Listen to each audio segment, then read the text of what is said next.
How do you know what to charge for a speaking engagement? If you've ever stared at an email asking for your speaker fee and thought, what should I say? You're not alone. Most speakers don't struggle with delivering their talk. They struggle with pricing it. Welcome to the Confident Speaker Podcast by Speaking Your Brand. This is your host, AI Carol. Let's talk about what to charge and, more importantly, how to decide what to charge without second guessing yourself.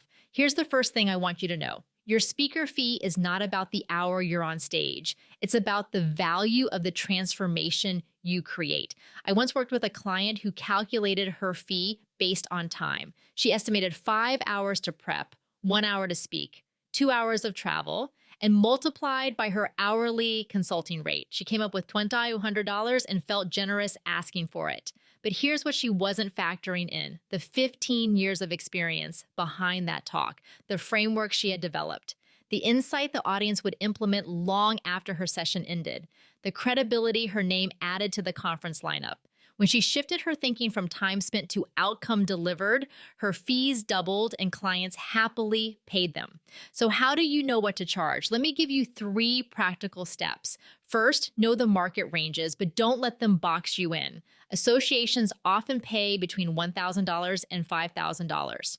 Corporations typically have larger budgets, often $5,000 to $15,000 or more for keynotes and trainings. Local nonprofits or small events may offer an honorarium or just a complimentary ticket. These ranges give you context. They don't define your worth, but they help you understand positioning. If you're speaking at a multi-track conference as a breakout speaker, the compensation may be lower or non-existent. If you're the keynote bringing in hundreds of attendees, that's a different level of value. Start somewhere. If you're new to paid speaking, maybe that's $1,500 or $2,500 for a keynote. If you've been speaking consistently and getting results, maybe you move into the $5,000 plus range. Just like with your business services, you can and should increase over time. Second, stop quoting fees over email. Start having conversations. When you get an inbound speaking request, resist the urge to reply with, "Here are my topics and my fee." That shuts down opportunity too quickly. Instead, treat it like a consultation call, schedule a phone or Zoom conversation, ask questions. What's the goal of your event? Who is the audience? What would make this a successful session for you? What have past successful speakers done? When you understand their event, you can position your talk around transformation, not just content. And once you've gathered that information, then you confidently state your fee. You can also ask, do you have a budget range for speakers? Sometimes they'll tell you, sometimes they'll turn it back to you.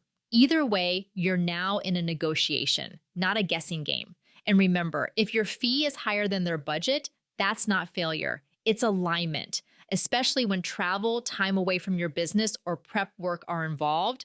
A speaking engagement has to make sense financially and strategically. Third, decouple your fee from your time. This is a huge mindset shift. Your audience isn't paying for 45 minutes. They're paying for accelerated insight. They're paying to avoid mistakes. They're paying for momentum. Think about it this way. If your talk helps a leadership team reduce turnover or increase retention, what's that worth to them? If your keynote motivates a sales team to hit revenue targets, what's that worth? When you anchor into the bigger impact, your pricing decisions feel grounded, not random. And one more practical tip, put a starting fee or range on your website. For example, keynotes start at $5,000. That simple line immediately positions you as a professional speaker and filters inquiries. You can always say yes to special situations, but you're no longer operating under the assumption of free. Ultimately, knowing what to charge comes from 3 things: understanding the market, understanding your value, and having real conversations. You don't need to have it perfectly figured out before you start. Quote a fee, see what happens, collect data, adjust. Every time you confidently state your fee, you reinforce your identity as a paid speaker. So here's my challenge for you. Write down your starting keynote fee today, even if you've never said it out loud.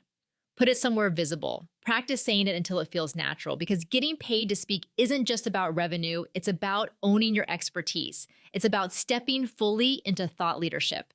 And you are more ready than you think. If you'd like support in building your signature talk and positioning yourself as a premium paid speaker, you can find ways to work with us at speakingyourbrand.com, and make sure to follow the Confident Speaker podcast on Apple Podcasts or Spotify for more insightful and actionable strategies to elevate your speaking. This on-demand episode was generated by my AI voice clone trained on Speaking Your Brand content.